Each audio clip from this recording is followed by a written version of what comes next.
पूज्य पिताजी, मुझे यह जानकर हैरानी हुई कि आपने मेरे बचाव के लिए स्पेशल ट्रिब्यूनल में एक आवेदन भेजा है। यह खबर इतनी यातनामय थी कि मैं इसे खामोशी से बर्दाश्त नहीं कर सका। इस खबर ने मेरे भीतर की शांति भंग कर उथल पुथल मचा दी है। मेरी समझ में नहीं आता कि वर्तमान परिस्थितियों में इस मामले पर आप किस तरह ऐसा आवेदन दे सकते हैं। आपका पुत्र होने के नाते मैं आपकी पैतृक भावनाओं और इच्छाओं का पूरा सम्मान करता हूं, लेकिन इसके बावजूद मैं समझता हूं कि आपको मेरे साथ सलाह मशवरा किए बिना ऐसे आवेदन का कोई अधिकार नहीं था। आप जानते थे कि राजनीतिक क्षेत्र में मेरे विचार आपसे काफी अलग हैं। मैं आपकी सहमति या असहमति का ख्याल किए बिना सदा स्वतंत्रता पूर्वक काम करता रहा हूं। मुझे यकीन है आपको याद होगा कि आप आरंभ से ही मुझसे यह बात मनवा लेने की कोशिश करते रहे हैं कि मैं अपना मुकदमा संजीदगी से लड़ूं और अपना बचाव ठीक से प्रस्तुत करूं। लेकिन आपको यह भी मालूम है कि मैं सदा इसका विरोध करता रहा हूं। मैंने कभी भी अपना बचाव करने की इच्छा प्रकट नहीं की और ना ही मैंने कभी इस पर संजीदगी से गौर किया है। आप जानते हैं कि हम एक निश्चित नीति के अनुसार मुकदमा लड़ रहे हैं। मेरा हर कदम इस नीति, मेरे सिद्धांतों और हमारे कार्यक्रम के अनुरूप होना चाहिए। आज स्थितियां बिल्कुल अलग हैं, लेकिन स्थितियां इससे कुछ और अलग भी होती तो भी मैं अंतिम व्यक्ति होता जो अपना बचाव प्रस्तुत करता। इस पूरे मुकदमे में मेरे सामने एक ही विचार था और वह यह कि हमारे विरुद्ध जो संगीन आरोप लगाए गए हैं, बावजूद उनके हम पूर्णतः इस संबंध में अवहेलना का व्यवहार करें। मेरा नजरिया यह रहा है कि सभी राजनीतिक कार्यकर्ताओं को ऐसी स्थितियों में उपेक्षा दिखानी चाहिए। इस पूरे मुकदमे के दौरान हमारी योजना इसी सिद्धांत के अनुरूप रही है। हम ऐसा करने में सफल हुए या नहीं, यह फैसला करना मेरा काम नहीं। हम खुदगर्जी को त्याग कर अपना काम कर रहे हैं।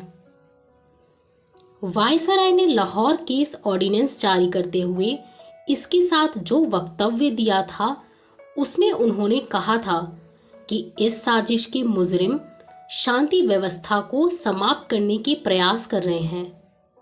इससे जो हालात पैदा हुए, उसने हमें यह मौका दिया कि हम जनता के समक्ष यह बात प्रस्तुत करें कि वह स्वयं देख ले कि शांति व्यवस्था एवं कानून समाप्त करने की कोशिशें हम कर रहे हैं या हमारे विरोधी।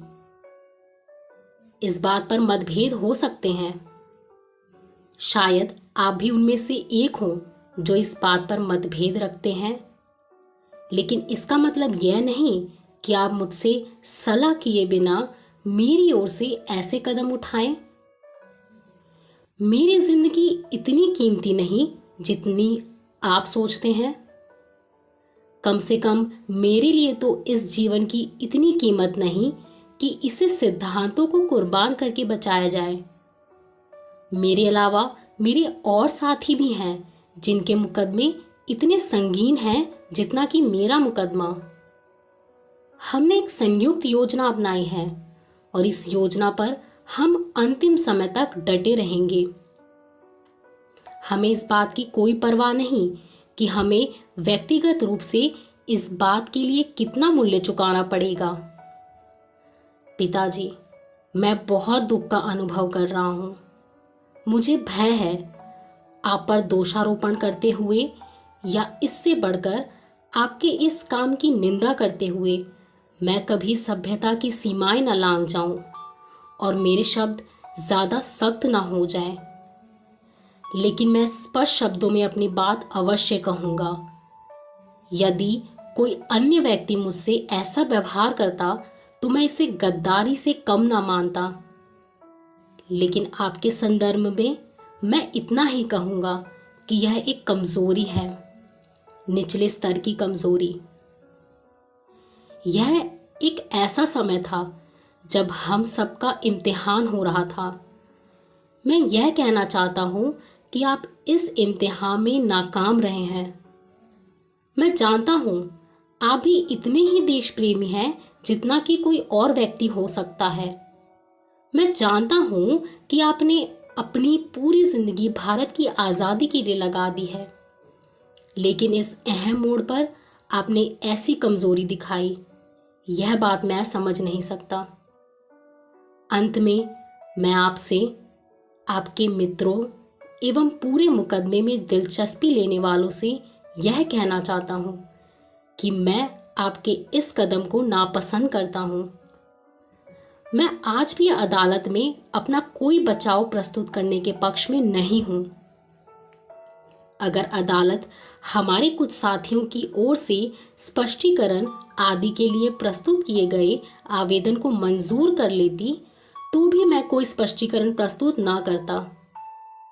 भूख हड़ताल के दिनों में ट्रिब्यूनल को जो आवेदन पत्र मैंने दिया था, उन दिनों में जो साक्षात्कार दिया था, उन्हें गलत अर्थों में समझा गया है और अखबारों में यह प्रकाशित कर दिया गया है कि मैं अपना स्पष्टीकरण प्रस्तुत करना चाहता हूं।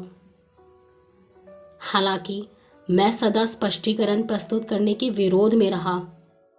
आज भी मेरी वही मान्यता है जो उस समय थी। बोस्टल जेल में बंद मेरे साथी इस बात को मेरी ओर से गद्दारी और विश्वासघात ही समझ रहे होंगे। मुझे उनके सामने अपनी स्थिति स्पष्ट करने का अवसर भी नहीं मिल सकता। मैं चाहूंगा कि इस संबंध में जो उलझनें पैदा हो गई हैं, उनके विषय में जनता को असलियत का पता चल जाए। इसलिए मैं आपसे प्रार्थना करता हूं कि आप जल्द से जल्द यह पत्र प्रकाशित करा दें। आपका ताबेदार भगत सिंह।